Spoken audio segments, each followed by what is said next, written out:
मेरे प्यारे देशवासियों, नमस्कार। फिर एक बार आज मुझे मन की बात करने का अवसर मिला है। मेरे लिए मन की बात ये कर्मकांड नहीं है। मैं स्वयं भी आपसे बातचीत करने के लिए बहुत ही उत्सुक रहता हूँ और मुझे खुशी है कि हिंदुस्तान के हर कोने में मन की बातों के माध्यम से देश के सामान्य जनों से मैं जुड़ पाता हूँ। मैं आकाशवाणी का भी इसलिए भी आभारी हूँ कि उन्होंने इस मन की बात को शाम को 8 बजे प्रादेशिक भाषाओं में प्रस्तुत करने का सफल प्रयास किया है। और मुझे इस बात की भी खुशी है कि जो लोग मुझे सुनते हैं वे बाद में पत्र के द्वारा, टेलीफोन के द्वारा, माईगोव वेबसाइट के द्वारा, नरेंद्र मोदी ऐप के द्वारा अपनी भावनाओं को मेरे तक पहुंचाते हैं। बहुत सी आपकी बातें मुझे सरकार के काम में मदद करती हैं। जनहित की दृष्टि से सरकार कितनी सक्रिय होनी चाहिए, जनहित के काम कितने प्राथमिक होने चाहिए, इन बातों के लिए आपके साथ का मेरा ये संवाद, ये नाता बहुत काम आता है। मैं आशा करता हूँ कि आप और अधिक सक्रिय होकर के लोक भागीदारी से लोकतंत्र कैसे चले, इसको जरूर बल देंगे। गर्मी बढ़ती ही चली जा रही है। आशा करते थे कुछ कमी आएगी, लेकिन अनुभव आया कि गर्मी बढ़ती ही जा रही है। बीच में ये भी खबर आ गई कि शायद मानसून एक सप्ताह विलम्ब कर जाएगा, तो चिंता और बढ़ गई। करीब करीब देश का अधिकतम हिस्सा गर्मी की भीषण आग का अनुभव कर रहा है। पारा आसमान को छू रहा है। पशु हो, पक्षी हो, इंसान हो, हर कोई परेशान है। पर्यावरण के कारण ही तो समस्याएं बढ़ती चली जा रही हैं। जंगल कम होते गए, पेड़ कटते गए और एक प्रकार से मानव जात ने ही प्रकृति को विनाश करके स्वयं के विनाश का मार्ग प्रशस्त कर दिया। 5 जून पर्यावरण दिवस है, अंतर्राष्ट्रीय पर्यावरण दिवस है। पूरे विश्व में पर्यावरण के लिए चर्चाएं होती हैं, चिंता होती हैं। इस बार यूनाइटेड नेशंस ने विश्व पर्यावरण दिवस पर zero tolerance for illegal wild life trade इसको विषय रखा है। इसकी तो चर्चा होगी ही होगी, लेकिन हमें तो पेड़ पौधों की भी चर्चा करनी है, पानी की भी चर्चा करनी है। हमारे जंगल कैसे बढ़ें, क्योंकि आपने देखा होगा पिछले दिनों उत्तराखंड, हिमाचल, जम्मू कश्मीर, इन हिमालय की गोद में जंगलों में जो आग लगी, आग का मूल कारण यही था कि सूखे पत्ते और कहीं थोड़ी सी भी लापरवाही बरती जाए तो बहुत बड़ी आग में फैल जाती है। और इसलिए जंगलों को बचाना, पानी को बचाना, ये हम सबका दायित्व बन जाता है। पिछले दिनों मुझे जिन राज्यों में अधिक सूखे की स्थिति है, ऐसे 11 राज्यों के मुख्यमंत्रियों के साथ विस्तार से बातचीत करने का अवसर मिला। उत्तर प्रदेश, राजस्थान, गुजरात, महाराष्ट्र, मध्य प्रदेश, छत्तीसगढ़, झारखंड, कर्नाटक, आंध्र प्रदेश, तेलंगाना, उड़ीसा।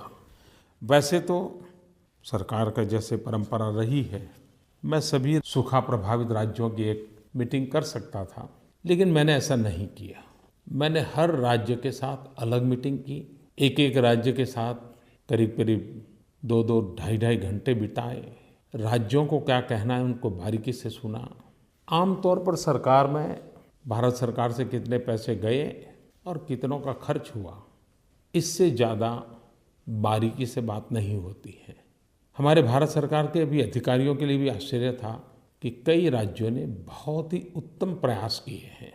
पानी के संबंध में, पर्यावरण के संबंध में, सूखे की स्थिति को निपटने के लिए, पशुओं के लिए, असरग्रस्त मानवों के लिए, और एक प्रकार से पूरे देश के हर कोने में किसी भी दल की सरकार क्यों न हो, ये अनुभव आया कि इस समस्या की लंबी अवधि की परिस्थिति से निपटने के लिए परमानेंट सॉल्यूशंस क्या हो, कायमी उपचार क्या हो, उस पर भी ध्यान था। एक प्रकार से मेरे लिए वो लर्निंग एक्सपीरियंस भी था। और मैंने तो मेरे नीति आयोग को कहा है कि जो बेस्ट प्रैक्टिसेस हैं उसको सभी राज्यों में कैसे ले आया जाए, उस पर भी कोई काम होना चाहिए। कुछ राज्यों ने, खास करके आंध्र ने, गुजरात ने टेक्नोलॉजी का भरपूर उपयोग किया है। मैं चाहूँगा कि आगे नीति आयोग के द्वारा राज्यों के ये जो विशेष सफल प्रयास है उसको हम और राज्यों में भी पहुँचाएं। ऐसी समस्याओं के समाधान में जनभागीदारी एक बहुत बड़ा सफलता का आधार होती है और उसमें अगर परफेक्ट प्लानिंग हो, उचित टेक्नोलॉजी का उपयोग हो और समय सीमा में व्यवस्थाओं को पूर्ण करने का प्रयास किया जाए, उत्तम परिणाम मिल सकते हैं, ऐसा मेरा विश्वास है। ड्राउट मैनेजमेंट को लेकर के, वाटर कंजर्वेशन को लेकर के, बूंद बूंद पानी बचाने के लिए, क्योंकि मैं हमेशा मानता हूँ पानी ये परमात्मा का प्रसाद है। जैसे हम मंदिर में जाते हैं, कोई प्रसाद दे और थोड़ा सा भी प्रसाद गिर जाता है तो मन में क्षोभ होता है, उसको उठा लेते हैं और 5 बार परमात्मा की माफ़ी मांगते हैं। ये पानी भी परमात्मा का प्रसाद है। एक बूंद भी बर्बाद हो तो हमें पीड़ा होनी चाहिए और इसलिए जल संचय का भी उतना ही महत्व है, जल संरक्षण का भी उतना ही महत्व है, जल सिंचन का भी उतना ही महत्व है। और इसीलिए तो per drop more crop, micro irrigation, कम से कम पानी से होने वाली फसल। अब तो खुशी की बात है कि कई राज्यों में हमारे गन्ने के किसान भी माइक्रो इरिगेशन का उपयोग कर रहे हैं, कोई ड्रिप इरिगेशन का उपयोग कर रहा है, कोई स्प्रिंकलर का कर रहा है। मैं राज्यों के साथ बैठा तो कुछ राज्यों ने पैडी के लिए भी, राइस की जो खेती करते हैं, उन्होंने भी सफलतापूर्वक ड्रिप इरिगेशन का प्रयोग किया है और उसके कारण उनकी पैदावार भी ज़्यादा हुई, पानी भी बचा और मजदूरी भी कम हुई। इन राज्यों से मैंने जब सुना तो बहुत से राज्य ऐसे हैं कि जिन्होंने बहुत बड़े-बड़े टारगेट लिए हैं। खास करके महाराष्ट्र, आंध्र और गुजरात, 3 राज्यों ने ड्रिप इरिगेशन में बहुत बड़ा काम किया है और उनकी तो कोशिश है कि हर वर्ष 2-2, 3-3 लाख हेक्टेयर माइक्रो इरिगेशन में जुड़ते जाएं। ये अभियान अगर सभी राज्यों में चल पड़ा तो खेती को भी बहुत लाभ होगा, पानी का भी संचय होगा। हमारे तेलंगाना के भाइयों ने मिशन भागीरथी के द्वारा गोदावरी और कृष्णा नदी के पानी का बहुत ही उत्तम उपयोग करने का प्रयास किया है। आंध्र प्रदेश ने नीरू प्रगति मिशन, उसमें भी टेक्नोलॉजी का उपयोग, ग्राउंड वाटर रिचार्जिंग का प्रयास। महाराष्ट्र ने जो जन आंदोलन खड़ा किया है उसमें लोग पसीना भी बहा रहे हैं, पैसे भी दे रहे हैं। जलयुक्त शिविर अभियान, सचमुच में ये आंदोलन महाराष्ट्र को भविष्य के संकट से बचाने के लिए बहुत काम आएगा, ऐसा मैं अनुभव करता हूँ। छत्तीसगढ़ ने लोक सुराज, जल सुराज अभियान चलाया है। मध्य प्रदेश ने बलराम तालाब योजना, करीब 22,000 तालाब, ये छोटे आंकड़े नहीं हैं, इस पर काम चल रहा है। उनका कपिल धरा कूप योजना, उत्तर प्रदेश ने मुख्यमंत्री जल बचाओ अभियान, कर्नाटक ने कल्याणी योजना के रूप में कुओं को फिर से जीवित करने की दिशा में काम आरंभ किया है। राजस्थान और गुजरात, जहां अधिक पुराने ज़माने की बावरियां हैं, उसको जल मंदिर के रूप में पुनर्जीवित करने का एक बड़ा अभियान चलाया है। राजस्थान ने मुख्यमंत्री जल स्वावलंबन अभियान चलाया है। झारखंड वैसे तो जंगल इलाका है, लेकिन कुछ इलाके हैं जहां पानी की दिक्कत है। उन्होंने चेक डैम का बहुत बड़ा अभियान चलाया है। उन्होंने पानी रोकने की दिशा में प्रयास चलाया है। कुछ राज्यों ने नदियों में ही छोटे-छोटे बांध बना करके 10-10, 20-20 किलोमीटर पानी रोकने की दिशा में अभियान चलाया है। ये बहुत ही सुखद अनुभव है। मैं देशवासियों को भी कहता हूँ कि ये जून, जुलाई, अगस्त, सितंबर हम तय करें, पानी की एक बूंद भी बर्बाद नहीं होने देंगे। अभी से प्रबंध करें, पानी बचाने की जगह क्या हो सकती है, पानी रोकने की जगह क्या हो सकती है। ईश्वर तो हमारी ज़रूरत के हिसाब से पानी देता ही है, प्रकृति हमारी आवश्यकता की पूर्ति करती ही है।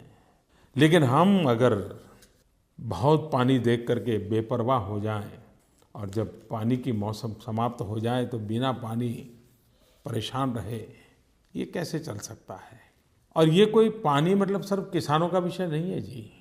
ये गांव, गरीब, मजदूर, किसान, शहरी, ग्रामीण, अमीर, गरीब, हर किसी से जुड़ा हुआ विषय है। और इसलिए बारिश की मौसम आ रही हैं तो पानी ये हमारी प्राथमिकता रहे और इस बार जब हम दिवाली मनाएं तो इस बात का आनंद भी लें कि हमने कितना पानी बचाया, कितना पानी रोका। आप देखिए हमारी खुशियाँ अनेक गुना बढ़ जाएगी। पानी में वो ताकत है, हम कितने ही थक कर के आए हों, मुंह पर थोड़ा सा भी पानी छिड़कते हैं तो कितने फ्रेश हो जाते हैं। हम कितने ही थक गए हो, लेकिन विशाल सरोवर देखें या सागर का पानी देखें तो कैसी विराटता का अनुभव होता है। ये कैसा अनमोल खजाना है परमात्मा ने दिया हुआ। जरा मन से उसके साथ जुड़ जाएं, उसका संरक्षण करें, पानी का संवर्धन करें, जल संचय भी करें, जल सिंचन को भी आधुनिक बनाएं। इस बात को मैं आज बड़े आग्रह से कह रहा हूँ। ये मौसम जाने नहीं देना है। आने वाले 4 महीने बूंद बूंद पानी के लिए जल बचाओ अभियान के रूप में परिवर्तित करना है। और ये सिर्फ सरकारों का नहीं, राजनेताओं का नहीं, ये जन सामान्य का काम है। मीडिया ने पिछले दिनों पानी की मुसीबत का विस्तार से वृत्तांत दिया। मैं आशा करता हूँ कि मीडिया पानी बचाने की दिशा में लोगों का मार्गदर्शन करे, अभियान चलाएं और पानी के संकट से हमेशा की मुक्ति के लिए मीडिया भी भागीदार बने। मैं उनको भी निमंत्रित करता हूँ। मेरे प्यारे देशवासियों, हमें आधुनिक भारत बनाना है, हमें ट्रांसपेरेंट भारत बनाना है, हमें बहुत सी व्यवस्थाओं को भारत के एक कोने से दूसरे कोने तक समान रूप से पहुंचानी है। तो हमारी पुरानी आदतों को भी थोड़ा बदलना पड़ेगा। आज मैं एक ऐसे विषय पर स्पर्श करने चाहता हूं जिस पर अगर आप मेरी मदद करें तो हम उस दिशा में सफलतापूर्वक आगे बढ़ सकते हैं। हम सबको मालूम है, हमें स्कूल में पढ़ाया जाता था कि एक ज़माना था जब सिक्के भी नहीं थे, नोटें भी नहीं थी, बार्टर सिस्टम हुआ करती थी कि आपको अगर सब्जी चाहिए तो बदले में इतने गेहूं दे दो, आपको नमक चाहिए तो बदले में इतनी सब्जी दे दो। बार्टर सिस्टम से ही कारोबार चलता था। धीरे धीरे करके मुद्रा आने लगी, कॉइन आने लगे, सिक्के आने लगे, नोटें आने लगी। लेकिन अब वक्त बदल चुका है। पूरी दुनिया कैशलेस सोसाइटी की तरफ आगे बढ़ रही है। इलेक्ट्रॉनिक टेक्नोलॉजिकल व्यवस्था के द्वारा हम रुपये पा भी सकते हैं, रुपये दे भी सकते हैं, चीज़ खरीद भी सकते हैं, बिल चुकता भी कर सकते हैं। और इससे जेब में से कभी बटुए की चोरी होने का तो सवाल ही नहीं उठेगा। हिसाब रखने की भी चिंता नहीं रहेगी, ऑटोमेटिक हिसाब रहेगा। शुरुआत थोड़ी कठिन लगेगी, लेकिन एक बार आदत लगेगी तो ये व्यवस्था सरल हो जाएगी। और ये संभावना इसलिए है कि हमने इन दिनों जो प्रधानमंत्री जनधन योजना का अभियान चलाया, देश के करीब करीब सभी परिवारों के बैंक खाते खुल गए। दूसरी तरफ आधार नंबर भी मिल गया और मोबाइल तो करीब करीब हिंदुस्तान के हर हिंदुस्तानी के हाथ में पहुंच गया है। तो जनधन, आधार और मोबाइल, जेम, JAM, इसका तालमेल करते हुए हम इस कैशलेस सोसाइटी की तरफ आगे बढ़ सकते हैं। आपने देखा होगा कि जनधन अकाउंट के साथ रुपे कार्ड दिया गया है। आने वाले दिनों में ये कार्ड क्रेडिट और डेबिट दोनों की दृष्टि से काम आने वाला है। और आजकल तो एक बहुत छोटा सा इंस्ट्रूमेंट भी आ गया है जिसको कहते हैं पॉइंट ऑफ सेल, POS। उसकी मदद से आप अपना आधार नंबर हो, रुपए कार्ड हो, आप किसी को भी पैसा चुकता करना है तो उससे दे सकते हैं। जेब में से रुपये निकालने की, गिनने की ज़रूरत ही नहीं है, साथ लेके घूमने की ज़रूरत नहीं है। भारत सरकार ने जो कुछ इनिशिएटिव लिए हैं उसमें एक POS के द्वारा पेमेंट कैसे हो, पैसे कैसे लिए जाएं। दूसरा काम हमने शुरू किया है bank on mobile, universal payment interface banking transaction, UPI तरीके को बदल कर रख देगा। आपके मोबाइल फ़ोन के द्वारा मनी ट्रांजैक्शन करना बहुत ही आसान हो जाएगा। और खुशी की बात है कि NPCI और बैंक इस प्लेटफॉर्म को मोबाइल ऐप के जरिए लॉन्च करने के लिए काम कर रहे हैं। और अगर ये हुआ तो शायद आपको रुपए कार्ड के भी साथ रखने की ज़रूरत नहीं पड़ेगी।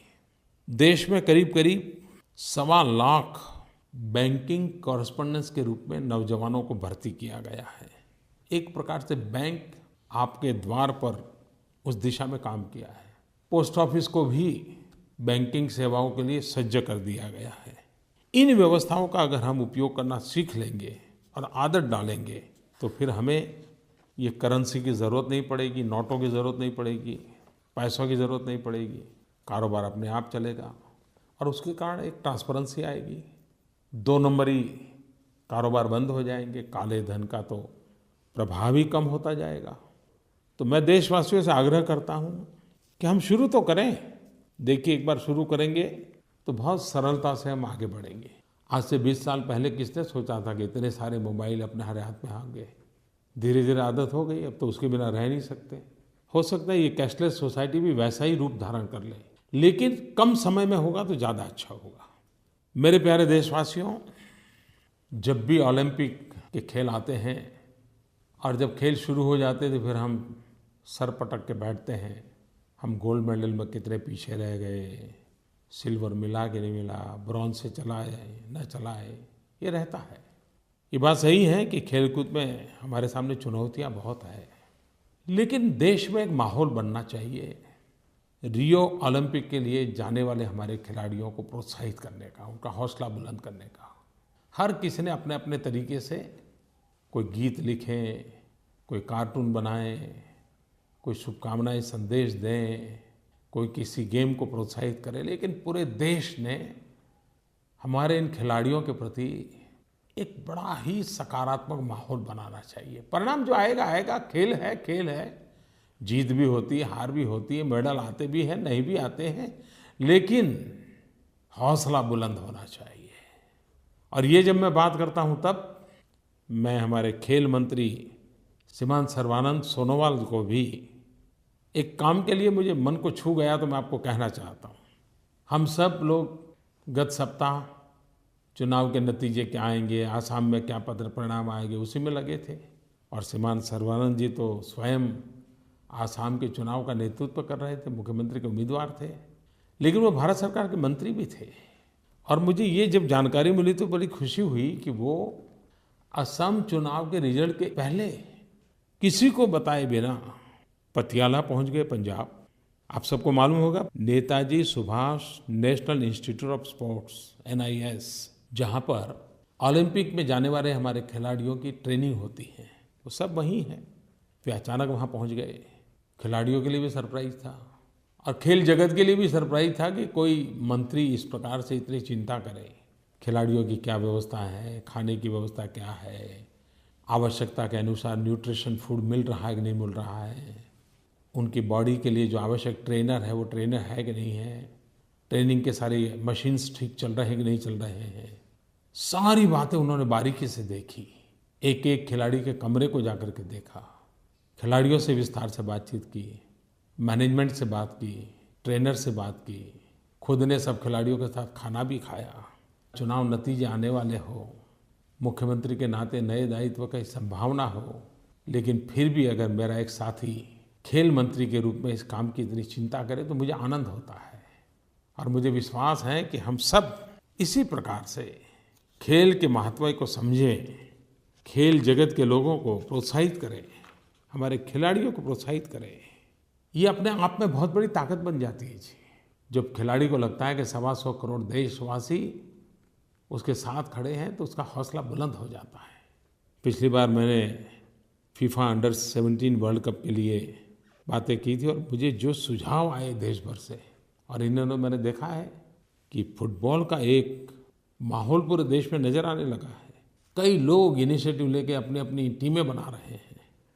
नरेंद्र मोदी मोबाइल ऐप पर मुझे हज़ारों सुझाव मिले। हो सकता है बहुत लोग खेलते नहीं होंगे, लेकिन देश के हज़ारों लाखों नौजवानों की खेल में इतनी रुचि है, ये अपने आप में मेरे लिए सुखद अनुभव था। क्रिकेट और भारत का लगाव तो हम जानते हैं, लेकिन मैंने देखा फुटबॉल में भी इतना लगाव, ये अपने आप में बड़ा ही एक सुखद भविष्य का संकेत देता है। तो रियो ओलंपिक के लिए पसंदगी के पात्र हमारे सभी खिलाड़ियों के प्रति हम लोग एक उमंग और उत्साह का माहौल बनाएं। आने वाले दिनों में हर चीज़ को जीत और हार की कसौटी से न कसा जाए। स्पोर्ट्समैन स्पिरिट के साथ भारत दुनिया में अपनी पहचान बनाए। मैं देशवासियों की अपील करता हूँ कि हमारे खेल जगत से जुड़े साथियों के प्रति उत्साह और उमंग का माहौल बनाने में हम भी कुछ करें। पिछले 8-10 दिन से कहीं न कहीं से नए-नए रिजल्ट आ रहे हैं। मैं चुनाव के रिजल्ट की बात नहीं कर रहा हूँ, मैं उन विद्यार्थियों की बात कर रहा हूँ जिन्होंने साल भर कड़ी मेहनत की, एग्ज़ाम दी, 10th के, 12th के, एक के बाद एक रिजल्ट आना शुरू हुआ है। ये तो साफ हो गया है कि हमारी बेटियां पराक्रम दिखा रही हैं, खुशी की बात है। इन परिणामों में जो सफल हुए हैं उनको मेरी शुभकामनाएं हैं, बधाई है। जो सफल नहीं हो पाए उनको मैं फिर से एक बार कहना चाहूँगा कि ज़िंदगी में करने के लिए बहुत कुछ होता है। अगर हमारी इच्छा के मुताबिक परिणाम नहीं आए तो कोई ज़िंदगी अटक नहीं जाती है। विश्वास से जीना चाहिए, विश्वास से आगे बढ़ना चाहिए। लेकिन एक बड़े नए प्रकार का मेरे सामने प्रश्न आया है और मैंने वैसे इस विषय में कभी सोचा नहीं था, लेकिन मेरे माईगोव पर एक ईमेल आया तो मेरा एक ध्यान गया। मध्य प्रदेश के कोई मिस्टर गौरव है, गौरव पटेल, उन्होंने एक बड़ी अपनी कठिनाई मेरे सामने प्रस्तुत की है। गौरव पटेल कह रहे हैं कि एमपी के बोर्ड एग्ज़ाम में मुझे 89.33% मिले हैं। तो ये पढ़ के मुझे तो लगा वहाँ क्या खुशी की बात है, लेकिन आगे वो अपने दुख की कथा कह रहे हैं। गौरव पटेल कह रहे हैं कि साहब 89.33% मार्क्स लेके जब मैं घर पहुँचा तो मैं सोच रहा था कि चारों तरफ से मुझे बधाइयाँ मिलेगी, अभिनंदन होगा। लेकिन मैं हैरान था, घर में हर किसी ने मुझे यही कहा, अरे यार 4 मार्क ज़्यादा आते तेरा 90% हो जाता। यानी मेरे परिवार और मेरे मित्र, मेरे टीचर, कोई भी मेरे 89.33% मार्क्स से प्रसन्न नहीं था। हर कोई मुझे कह रहा था, यार 4 मार्क के लिए तुम्हारा 90% रह गया। अब मैं इस बात को समझ नहीं पा रहा हूँ कि ऐसी स्थिति को कैसे मैं हैंडल करूँ।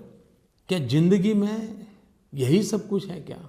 क्या मैंने जो किया वो अच्छा नहीं था क्या? क्या मैं भी कुछ कम पड़ गया क्या? पता नहीं, मेरे मन पर एक बोझ सा अनुभव होता है। गौरव, आपकी चिट्ठी को मैंने बहुत ध्यान से पढ़ा है और मुझे लगता है शायद ये वेदना आपकी नहीं, आपके जैसे लाखों करोड़ों विद्यार्थियों की होगी। क्योंकि एक ऐसा माहौल बन गया है कि जो हुआ है उसके प्रति संतोष के बजाय उसमें से असंतोष खोजना, ये नकारात्मकता का दूसरा रूप है। हर चीज में से असंतोष खोजने से समाज को संतोष की दिशा में हम कभी नहीं ले जा सकते हैं। अच्छा होता आपके परिजनों ने, आपके साथियों ने, मित्रों ने आपके 89.33% को सराहा होता तो आपको अपने आप ही ज़्यादा कुछ करने का मन कर जाता। मैं अभिभावकों से, आसपास के लोगों से ये आग्रह करता हूँ कि आपके बच्चे जो रिजल्ट ला के आए हैं उसको स्वीकार कीजिए, स्वागत कीजिए, संतोष व्यक्त कीजिए और उसको आगे बढ़ने के लिए प्रोत्साहित कीजिए। वरना हो सकता है वो दिन ये भी आएगा कि आपको 100% आने के बाद आप कहेंगे कि भाई 100 आया लेकिन फिर भी तुम कुछ ऐसा करते तो अच्छा होते। तो हर चीज़ की कुछ तो मर्यादा रहनी ही चाहिए। मुझे जोधपुर से संतोष गिरी गोस्वामी, उन्होंने भी लिखा है, करीब करीब इसी प्रकार से लिखा है। वो कहते हैं हमारे आसपास के लोग हमारे परिणाम को स्वीकार ही नहीं कर रहे। वो तो कहते कुछ और अच्छा कर लेते, कुछ और अच्छा कर लेते हैं। मुझे कविता पूरी याद नहीं है, लेकिन बहुत पहले मैंने पढ़ी थी, किसी कवि ने लिखी थी कि जिंदगी के कैनवास पर मैंने वेदना का चित्र बनाया और जब उसकी प्रदर्शनी थी, लोग आए, हर किसी ने कहा टचअप की ज़रूरत है। कोई कहता था ये नीले के बजाय पीला होता तो अच्छा होता। कोई कहता था ये रेखा यहाँ के बजाय उधर होती तो अच्छा होता। काश मेरी इस वेदना के चित्र पर किसी एकांत दर्शक ने भी तो आंसू बहाए होते। ये कविता के शब्द यही थे, ऐसा मुझे अब याद नहीं रहा, लेकिन बहुत पहले की कविता है तो। लेकिन भाव यही था कि उस चित्र में से कोई वेदना नहीं समझ पाया, हर कोई टचअप की बात कर रहा था। संतोष गिरी जी, आपकी चिंता भी वैसी है जैसी गौरव की है और आप जैसे करोड़ों विद्यार्थियों की होगी। लोगों की अपेक्षाओं को पूर्ण करने के लिए आप पर बोझ बनता है। मैं तो आपसे इतना ही कहूँगा कि ऐसी स्थिति में आप अपना संतुलन मत खोइए। हर कोई अपेक्षाएं व्यक्त करता है, सुनते रहिए, लेकिन अपने बात पर डटे रहिए और कुछ अधिक अच्छा करने का प्रयास भी करते रहिए। लेकिन जो मिला है उस पर संतोष नहीं करोगे तो फिर नई इमारत कभी नहीं बना पाओगे। सफलता की मजबूत नींव ही बड़ी सफलता का आधार बनती है। सफलता में से भी पैदा हुआ असंतोष सफलता की सीढ़ी नहीं बना पाता, वो असफलता की गारंटी बन जाता है। और इसलिए मैं आपसे आग्रह करूंगा कि जितनी सफलता मिली है उस सफलता को गुनगुनाओ, उसी में से नई सफलता की संभावनाएं पैदा होगी। लेकिन ये बात मैं अड़ोस पड़ोस और माँ बाप और साथियों से ज़्यादा कहना चाहता हूँ कि आप अपने बच्चों के साथ कृपा करके आपकी अपेक्षाएं उन पर मत थोपिए। और दोस्तों, क्या कभी कभी जिंदगी में असफल हुए तो क्या वो जिंदगी ठहर जाती है क्या? जो कभी एग्जाम में अक्षर मार्क नहीं ला सकता वो स्पोर्ट्स में बहुत आगे निकल जाता है, संगीत में आगे निकल जाता है, कला कारीगरी में आगे निकल जाता है, व्यापार में आगे निकल जाता है।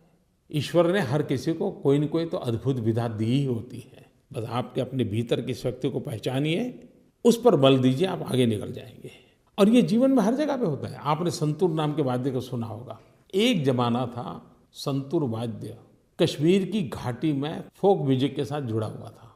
लेकिन ये पंडित शिव कुमार थे जिन्होंने उसको हाथ लगाया और आज दुनिया का एक महत्वपूर्ण वाद्य बना दिया।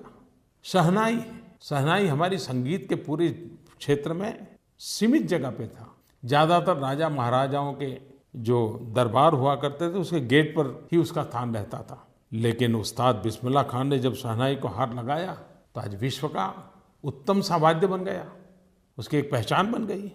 और इसलिए आपके पास क्या है, कैसा है कि चिंता छोड़िए, उस पर आप जुड़ जाइए, परिणाम मिलेगा ही मिलेगा। मेरे प्यारे देशवासियों, कभी कभी मैं देखता हूँ कि हमारे गरीब परिवारों को भी आरोग्य को लेकर के जो खर्च होता है वो जिंदगी की पटरी को असंतुलित कर देता है। और ये सही है कि बीमार न होने का खर्चा बहुत कम होता है, लेकिन बीमार होने के बाद स्वस्थ होने का खर्चा बहुत ज़्यादा होता है। हम ऐसी जिंदगी क्यों न जिए ताकि बीमारी आए ही नहीं, परिवार पर आर्थिक बोझ हो ही नहीं। एक तो स्वच्छता बीमारी से बचाने का सबसे बड़ा आधार है। गरीब की सबसे बड़ी सेवा अगर कोई कर सकता है तो स्वच्छता कर सकती है। और दूसरा जिसके लिए मैं लगातार आग्रह करता हूँ वो है योग। कुछ लोग उसको योगा भी कहते हैं। 21 जून अंतर्राष्ट्रीय योग दिवस है। पूरे विश्व में योग के प्रति एक आकर्षण भी है, श्रद्धा भी है, और विश्व ने इसको स्वीकार किया है। हमारे पूर्वजों ने हमें दी हुई एक अनमोल भेंट है जो हमने विश्व को दी है। तनाव से ग्रस्त विश्व को संतुलित जीवन जीने की ताकत योग देता है। Prevention is better than cure. योग से जुड़े हुए व्यक्ति के जीवन में स्वस्थ रहना, संतुलित रहना, मजबूत इच्छा शक्ति के धनी होना, अप्रतिम आत्मविश्वास से भरा जीवन होना, हर काम में एकाग्रता का होना, ये सहज उपलब्धियां होती हैं। 21 जून योग दिवस ये सिर्फ एक इवेंट नहीं है, इसका व्याप बढ़े, हर व्यक्ति के जीवन में उसका स्थान बने। हर व्यक्ति अपने दिनचर्या में 20 मिनट, 25 मिनट, 30 मिनट योग के लिए खपाएं। और इसके लिए 21 जून योग दिवस हमें प्रेरणा देता है। और कभी कभी सामूहिक वातावरण व्यक्ति के जीवन में बदलाव लाने का कारण बनता है। मैं आशा करता हूं कि 21 जून आप जहां भी रहते हो, आप इनिशिएटिव लिए। अभी 1 महीना है, आप भारत सरकार की वेबसाइट पर जाओगे तो योग का जो इस बार का सिलेबस है, कौन कौन से आसन करने हैं, किस प्रकार से करने हैं, उसका पूरा वर्णन है उसमें। उसको देखिए, आपके गांव में करवाइए, आपके मोहल्ले में करवाइए, आपके शहर में करवाइए, आपके स्कूल में, इंस्टीट्यूशन में, इवन ऑफिसेज में भी अभी से 1 महीना शुरू कर दीजिए, देखिए आप 21 जून को भागीदार बन जाएंगे। मैंने कई बार पढ़ा है कि कई ऑफिसेज में रेगुलरली सुबह मिलते ही योग और प्राणायाम सामूहिक होता है तो पूरे ऑफिस का एफिशिएंसी इतनी बढ़ जाती है, पूरे ऑफिस का कल्चर बदल जाता है, एनवायरनमेंट बदल जाता है। क्या 21 जून का उपयोग हम अपने जीवन में योग लाने के लिए कर सकते हैं? अपने समाज जीवन में योग लाने के लिए कर सकते हैं? अपने आसपास के परिसर में योग लाने के लिए कर सकते हैं? मैं इस बार चंडीगढ़ के कार्यक्रम में शरीक होने के लिए जाने वाला हूँ। 21 जून को चंडीगढ़ के लोगों के साथ मैं योग करने वाला हूँ। आप भी उस दिन अवश्य जुड़े। पूरा विश्व योग करने वाला है। आप कहीं पीछे न रह जाएं, ये मेरा आग्रह है। आपका स्वस्थ रहना भारत को स्वस्थ बनाने के लिए बहुत आवश्यक है। मेरे प्यारे देशवासियों, मन की बात के द्वारा आपसे मैं लगातार जुड़ता हूँ। मैंने बहुत पहले आपको एक मोबाइल नंबर दिया था, उस पर मिस कॉल करके आप मन की बात सुन सकते थे, लेकिन अब उसको बहुत आसान कर दिया है। अब मन की बात सुनने के लिए आप सिर्फ 4 ही अंक उसके द्वारा मिस कॉल करके मन की बात सुन सकते हैं। वो 4 आंकड़ों का नंबर है 1922 1922 1922। इस नंबर पे मिस कॉल करने से आपको जब चाहे, जहाँ चाहे, जिस भाषा में चाहे मन की बात सुन सकते हैं। प्यारे देशवासियों, आप सबको फिर से नमस्कार। मेरी पानी की बात मत भूलना, याद रहेगी ना? ठीक है, धन्यवाद, नमस्ते।